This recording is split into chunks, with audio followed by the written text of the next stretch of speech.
My name is Ishida. I've been attending CPC for about a year and a half, and I'm here today to give you my faith story. So I was born and raised in San Francisco. I have one older brother, he's 1 year older, and I was raised by a single mother, working hard, 2 jobs most of the time to provide for us, and left a lot of time for my brother and I to just kind of do whatever we wanted. So at a young age we were used to just having a lot of time to do what young kids do, and we found ourselves getting into a lot of trouble.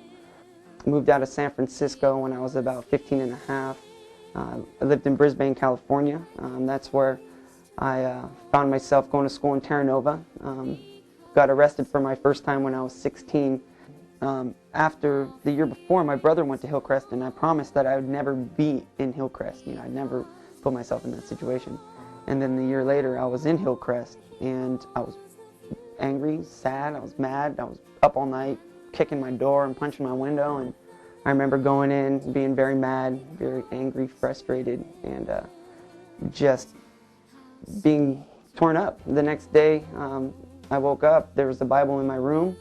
I remember flipping the book open and reading through the book of Psalms, and just finding myself comforted by that. And that was my first exposure to the Bible. I kind of went to church in Hillcrest while I was in there, but when I got out, that kind of all went out the door, and then I was back doing what I was used to doing.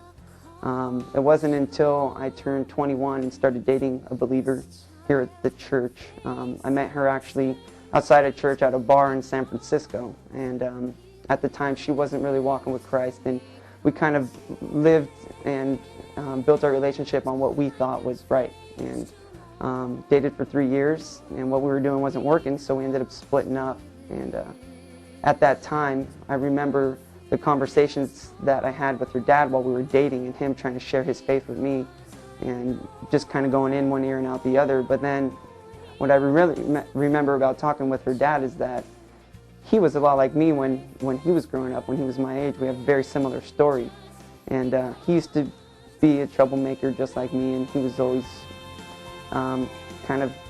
he was just finding himself to be in the same situations as me. And just remembering that and thinking, how did he go from being where he was at, which is where I am at, to having, a loving wife and a daughter, 2 daughters and the son, and just being able to provide for his family and being a good father.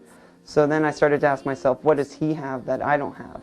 And so I just remembered him telling me that I could always call him if I had questions. So called him with my questions and started doing a small Bible study, just me and him.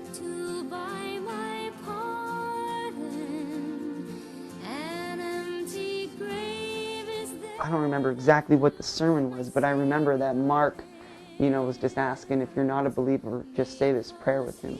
And so I said the prayer with him, and I invited Christ into my life that day in January, or in December, and ever since then, I've just felt like something was taken off my chest. I know that I'm still broken and I'm still a sinner, but now through Christ, He'll give me a new life, and He'll put the people in my life who are gonna lead me in the right direction.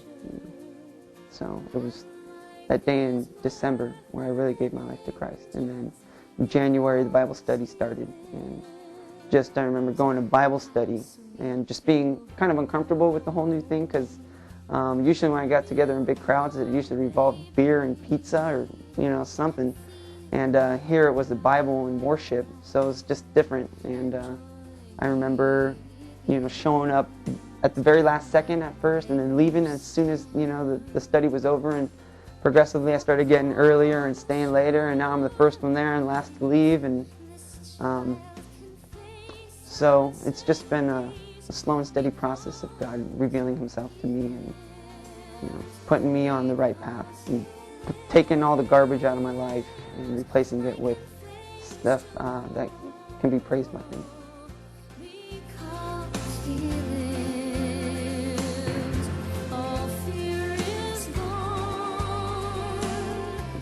Since I gave my life to Christ, I've gotten back together with my ex-girlfriend Brianna, and we're now engaged. So He's blessed me with a future wife. He's just working in my life every day. Every day I wake up and realize, still broken. I'm still a sinner.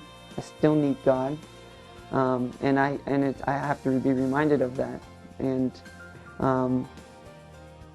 you know, Christ is you know, put in situations in my life where I feel like, you know, He's testing my faith. You know, He wants to see what decisions I'm going to make based on what I'm learning about Him.